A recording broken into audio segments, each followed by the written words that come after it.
It started to happen gradually. I would walk into a room and say something, and no one would notice. I would say, "Turn the TV down, please," and nothing would happen. So I would get louder. "Turn the TV down, please." Finally, I would have to go over and turn the TV down myself.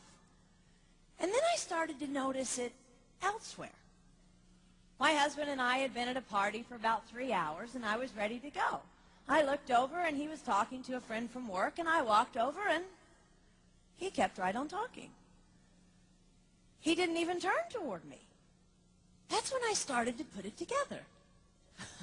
He can't see me. I'm invisible. I'm invisible. Then I started to notice it more and more.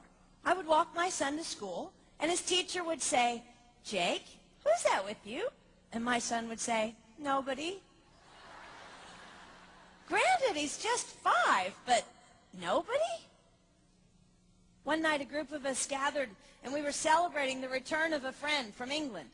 Janice had just taken this fabulous trip, and she was going on and on about the hotel she stayed in.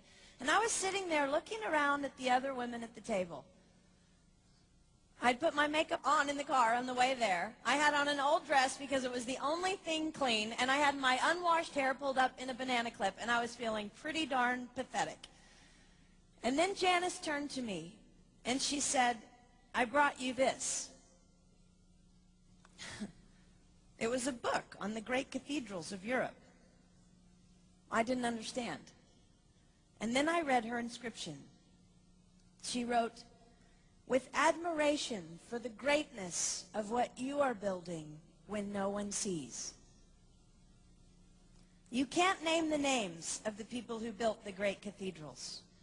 Over and over again, looking at these mammoth works, you scan down to find the names, and it says, "Builder, unknown, unknown, unknown."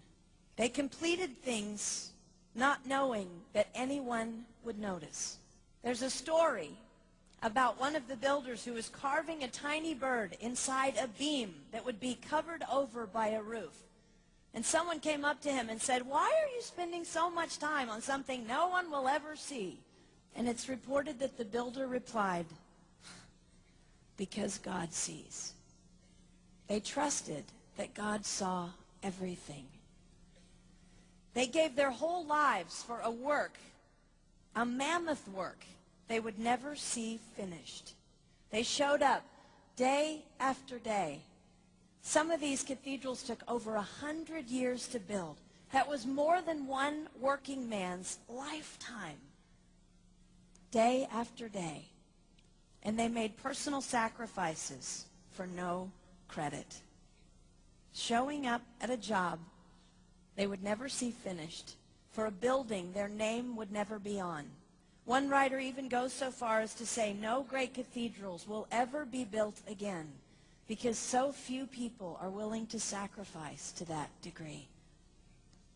I closed the book, and it was as if I heard God say, "I see you. You are not invisible to me. No sacrifice is too small for me to notice. I see every cupcake baked, every sequin sewn on, and I smile over every one. I see every tear of disappointment when things don't go the way you want them to go. But remember, you are building a great cathedral. It will not be finished in your lifetime, and sadly, you will never get to live there. But if you build it well, I will." At times, my invisibility has felt like an affliction to me. But it is not a disease that is erasing my life. It is the cure for the disease of self-centeredness. It is the antidote to my own pride. It's okay that they don't see.